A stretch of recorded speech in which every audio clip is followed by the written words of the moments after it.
Ce journal vous est offert par le FPI, Fonds de promotion de l'industrie, votre partenaire privilégié pour la réussite de vos projets.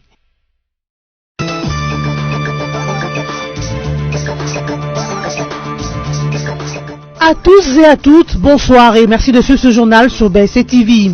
Investiture de Cyril Ramaphosa en Afrique du Sud, le président de la RDC est invité à y prendre part ce samedi 25 mai. Félix Antoine Tshisekedi Tshilombo est parmi les invités de marque de cette cérémonie qui marque une nouvelle ère pour Cyril Ramaphosa, entré au pouvoir en février 2018 après le départ de Jacob Zuma, accusé de corruption. Et puis le diamant faisant objet de l'interpellation de l'ancien ministre Lambert Mende Omalanga est un faux. Le CEC a passé cette pierre par un test de résistance et a conclu que la pierre de Lodja pèse 87,20 carats et non 87,40 carats, mais ce n'est pas un diamant. À l'issue de ce résultat, le député national Lambert Mende Omalanga, qui n'est juré que sur la protection de Crézeur, décide de poursuivre sa plainte contre les auteurs de son humiliation pendant son interpellation. L'actualité, c'est aussi la démission de la première ministre britannique ce vendredi 24 mai 2019. Theresa May tire ainsi les conséquences de son échec à mettre en œuvre le Brexit. Elle quittera la tête du parti conservateur le 7 juin 2019, lançant ainsi la course à sa succession. C'est avec une voix brisée par l'émotion qu'elle a dit sa gratitude d'avoir eu l'opportunité de servir son pays qu'elle aime. Le président Félix Tshisekedi est invité ce samedi 25 mai à participer à la cérémonie d'investiture du président sud-africain Cyril Ramaphosa à Pretoria, la capitale sud-africaine. Le chef de l'État congolais est parmi les invités de marque de cette activité de grande envergure qui marque une nouvelle ère pour le chef de l'État sud-africain entré au pouvoir en février 2018 dans des circonstances exceptionnelles, notamment le départ de Jacob Zuma accusé de corruption. Sauf imprévu des dernières minutes, Tshisekedi Tshilombo, d'après la présidence de la République, devra s'entretenir en tête-à-tête avec Cyril Ramaphosa dans le sens de raffermir les relations entre les deux États. Réélu à la présidence de la République après sa victoire aux élections législatives du 8 mai 2019 avec 57,5% des voix, Cyril Ramaphosa a été parmi les premiers chefs d'État africains à reconnaître la victoire de Félix Tshisekedi à la présidentielle du 30 décembre 2018 organisée en RDC.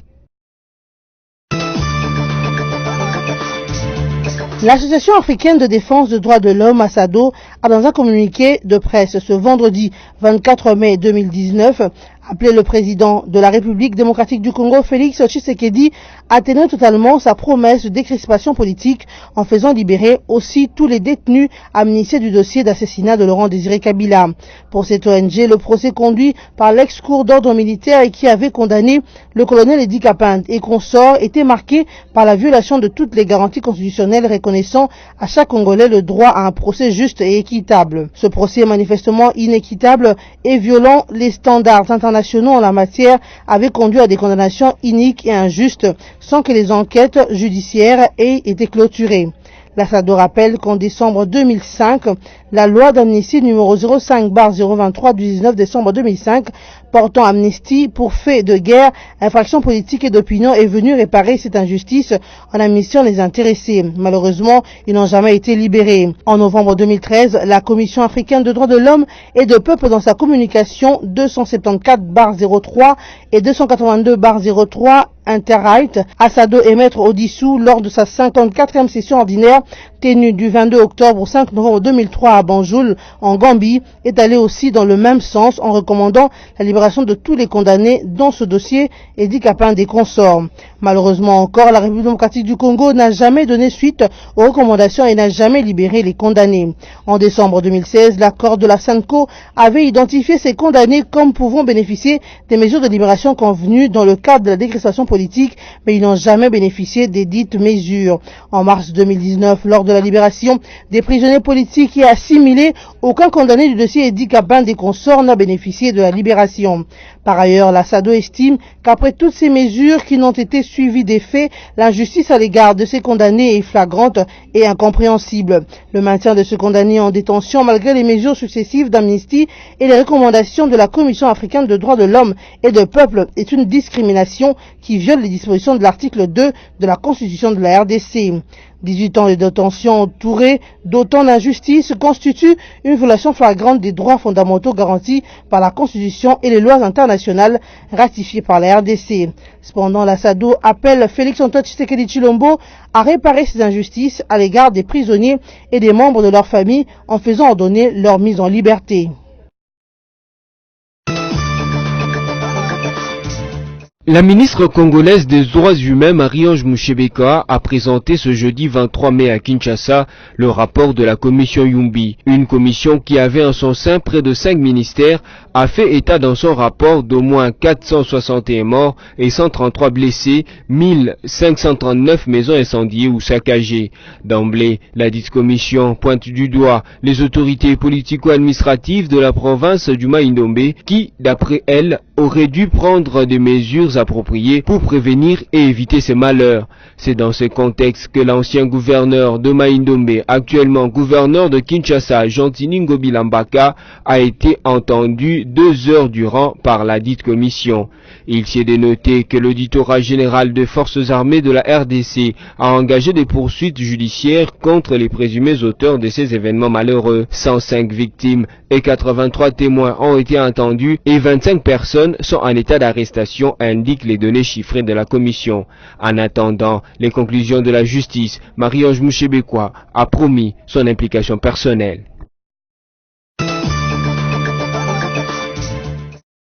Le groupe État islamique a revendiqué une nouvelle attaque jeudi 23 mai dans l'est de la République démocratique du Congo via son agence d'information AMAC. Selon l'agence France-Presse AFP, qui se réfère à une traduction par le site Intelligence Group, les derniers communiqués du groupe État islamique mentionnent une attaque à Tchani-Tchani, ce en précisant que les soldats du califat ont donné l'assaut à des baraquements de l'armée congolaise, ce qui a conduit à tuer et blesser plusieurs militaires FARDC, tandis que d'autres ont fui. Une information confirmée par la société civile de Béni qui admet qu'une incursion a bel et bien eu lieu le jeudi 23 mai dans la soirée dans la localité de Samboko, Tchani-Tchani. Un centre de santé y a été incendié et des maisons pillées. Les islamistes ont également enlevé entre 10 et 30 personnes. La première revendication de l'État islamique dans la zone de Béni date du 16 avril dernier et le 5 mai dernier, les photos d'armes ont été présentées comme butin de guerre saisis dans cette zone. Plusieurs spécialistes de l'EI rappellent également qu'en août dernier, Al-Baghdadi, chef du groupe terroriste, avait pour la première fois mentionné dans un discours audio une présence nouvelle en Afrique centrale. Le diamant au cœur des conflits fratricides entre l'ancien ministre de Médias, Lambert Mende, et le vice-premier ministre de l'Intérieur sortant, Basile Olongo, était un faux, a notifié le mercredi 22 mai les centres d'expertise, d'évaluation et de certification des substances minérales précieuses et semi-précieuses, CEC en sigle. Cette pierre est passée notamment par le test de la résistance à l'aide d'une aiguille de Borazon et par la conductivité thermique grâce au Diamond Tester Présodium. C'est en présence de la délégation de l'honorable Mende, du ministre provincial de Mines du Sankourou et de cadres de ces centres d'expertise que s'est déroulé cet examen. Résultat, la pierre de l'Odja pèse 87,20 et non 87,40 carats. Plus grave, ce n'est pas un diamant. Les candidats gouverneurs du Sankourou, alors qu'il logeait les creuseurs propriétaires de la dite pierre à sa résidence, a été brutalement interpellé par le service de renseignement renseignements pour être auditionné sur les trafics des minéraux de l'Odja dont il a été accusé. Lambert Mende et ses proches ont déploré l'humiliation qu'a subi ses députés nationaux lors de son interpellation, ce qui l'a conduit à déposer sa plainte contre les acteurs de son humiliation.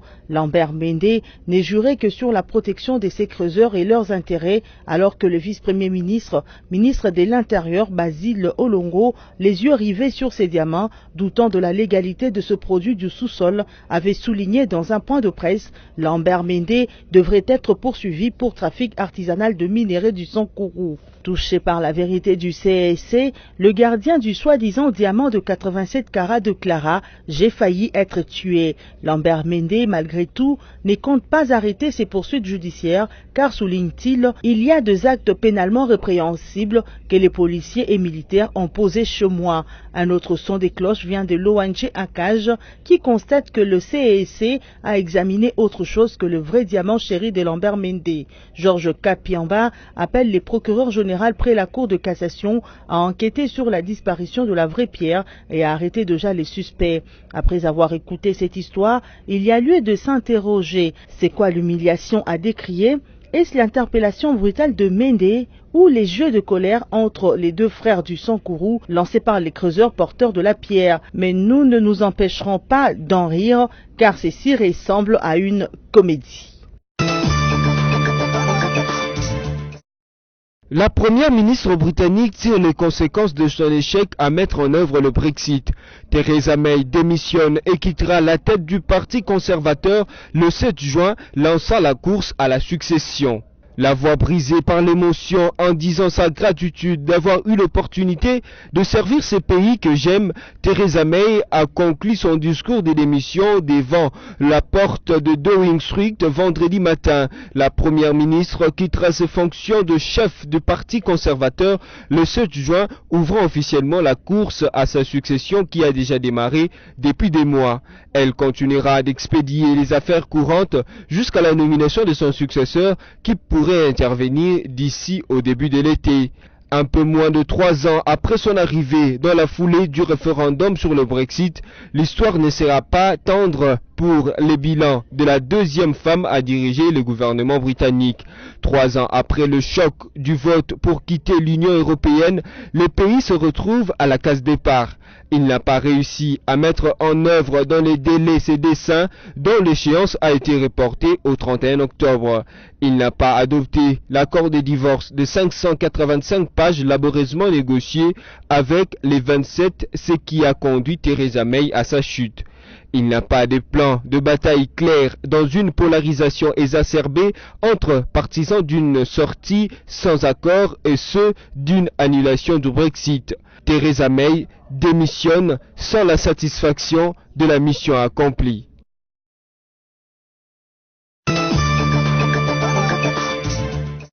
C'est via un communiqué signé en date du jeudi 23 mai 2019 que le secrétariat général de la Fédération congolaise de football association FECOFA a annoncé les reports inédits du démarrage de la 55e édition de la Coupe du Congo, initialement prévue pour le samedi 25 mai en cours.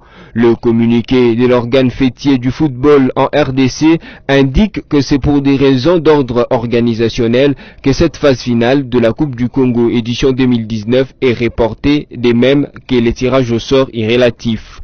Notez que pour cette compétition, 8 clubs seront logés dans 2 groupes de 4. Les 2 premiers de chaque groupe se qualifieront pour les demi-finales, puis interviendra la finale. Il convient ici de préciser que le communiqué porte la signature de Belge Situatala Matulakila, secrétaire général adjoint chargé des compétitions à la FECOFA. C'est par cette note que se termine ce journal, mais avant de nous séparer, voici le rappel de principaux titres. Investiture de Cyril Ramaphosa en Afrique du Sud, le président de la RDC est invité à y prendre part ce samedi 25 mai. Félix Antoine Tshisekedi Tshilombo est parmi les invités de marque de cette cérémonie qui marque une nouvelle ère pour Cyril Ramaphosa, entré au pouvoir en février 2018 après le départ de Jacob Zuma, accusé de corruption. Et puis le diamant faisant objet de l'interpellation de l'ancien ministre Lambert Mende Omalanga est un faux. Le CEC a passé cette pierre par un test de résistance et a conclu que la pierre de Lodja pèse 87,20 carats et non 87,40 carats, mais ce n'est pas un diamant. À l'issue de ce résultat, le député national Lambert Mende Omalanga, qui n'est juré que sur la protection de Kreiser, décide de poursuivre sa plainte contre les auteurs de son humiliation pendant son interpellation. L'actualité, c'est aussi la démission de la première ministre britannique ce vendredi 24 mai 2019. Theresa May tire ainsi les conséquences de son échec à mettre en œuvre le Brexit. Elle quittera la tête du parti conservateur le 7 juin 2019, lançant ainsi la course à sa succession. C'est avec une voix brisée par l'émotion qu'elle a dit sa gratitude d'avoir eu l'opportunité de servir son pays qu'elle aime. Ainsi se termine ce journal télévisé. Mesdames, Messieurs, merci à vous tous qui nous avez suivis.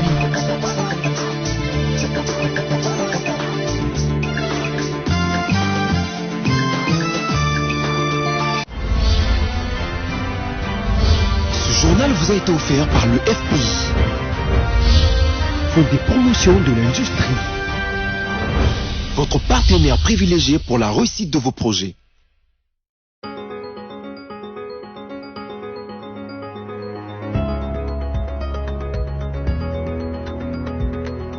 Bon week-end à tous et bienvenue dans cette revue de presse sur BEC TV. Congo Virtuel présente le communiqué de presse de clarification sur la politisation de la liste des débiteurs du FPI suite à un certain nombre de rumeurs dans le média et surtout dans les réseaux sociaux concernant la publication d'une liste de débiteurs du FPI qui est toujours émise de manière cyclique au goût du jour. Le Fonds de promotion de l'industrie dans sa détermination de recouvrer ses créances et depuis quelque temps victime d'une action de sape de la part de personnes mal intentionnées qui veulent faire de la récupération politique. Le FPI, à travers son communiqué de presse, vient édifier l'opinion nationale sur cette campagne d'intoxication et de dénigrement qui est l'œuvre des officines politiques mal intentionnées pour donner du grain à moudre à leur projet de sape à l'égard de certaines personnalités politiques et opérateurs économiques. Ainsi, le FPI apporte un démenti formel sur la véracité des informations rapportées par certains journalistes et médias qui font allusion sans preuve à de pratiques de corruption et de détournement de fonds du FPI par certaines autorités politiques. La quasi-totalité de dossiers évoqués par ces journalistes et médias remonte au financement d'avant 2015 qui du reste avait fait l'objet du rapport parlementaire sur la gestion du FPI. D'ailleurs, le FPI confirme qu'un certain nombre de ces dossiers ont été apurés et liquidés. C'est donc à dessein, par ignorance ou par simple intention de nuire que ces officines publient des informations erronées et désobligeantes. Le FPI refuse donc d'être utilisé à chaque fois qu'il se profile des nominations et autres mises en place de nouveaux dirigeants comme cheval de Troie en faveur de politiciens en mal de positionnement pour se régler de compte en instrumentalisant les médias et certaines ONG qui s'évertuent à utiliser les antagonismes dans les microscopes politiques administratifs. Forum 2As évoque l'imbroglio à l'UDPS, une menace aux obsèques d'État de Etienne Tshisekedi. Ce ne sont pas des obsèques, mais la commémoration et la célébration de la victoire de la démocratie, ainsi que l'accomplissement du rêve de Etienne Tshisekedi Wamulumba, désormais incarné par l'avènement de son fils Félix Antoine Tshisekedi Tshilombo au sommet de l'État. Avec lui, l'État de droit se met en place et la lutte contre les antivaleurs devient réalité, a souligné les coordonnateur général du comité d'organisation des funérailles de l'immortel Etienne Tshisekedi. Seulement, à une semaine du rapatriement du corps d'Etienne Tshisekedi, il règne une atmosphère de plus en plus tendue au sein de son parti. De violentes bagarres avaient opposé le 8 mai courant deux groupes rivaux de militants UDPS à la permanence du parti du président Félix Tshisekedi, situé à la 11e rue Limete. De partisans de Jean-Marc Kabunda, nommé unilatéralement président ad intérim de l'UDPS par Félix Tshisekedi, avait refusé l'accès au siège du parti à un groupe des combattants qui accompagnaient ces jours-là deux figures de l'UDPS, Victor Wakwenda et Jacquemain Chabani, jusqu'alors président de la commission électorale permanente du parti. Cette crise appelle vivement l'implication de l'autorité morale de ce parti, le chef de l'État Félix Tshisekedi. Radio Okapi vient clôturer cette revue avec ces titres. La RDC enregistre chaque année 5 000 à 7 000 nouveaux cas de fistules obstétricales, a rapporté ce jeudi 23 mai à Kinshasa l'UNFPA. L'agence onusienne appelle à plus d'engagement du gouvernement et de partenaires de la santé pour renverser la tendance. Ces chiffres ont été donnés à l'occasion de la célébration ce jeudi de la journée internationale pour l'élimination de la fistule, placée sous le thème « La fistule obstétricale est une violation de droits humains, finissons-en maintenant ». Fin de cette lecture des journaux en ligne de ce vendredi 24 mai 2019. Pour un bon week-end, mesdames et messieurs, choisissez toujours BSC TV.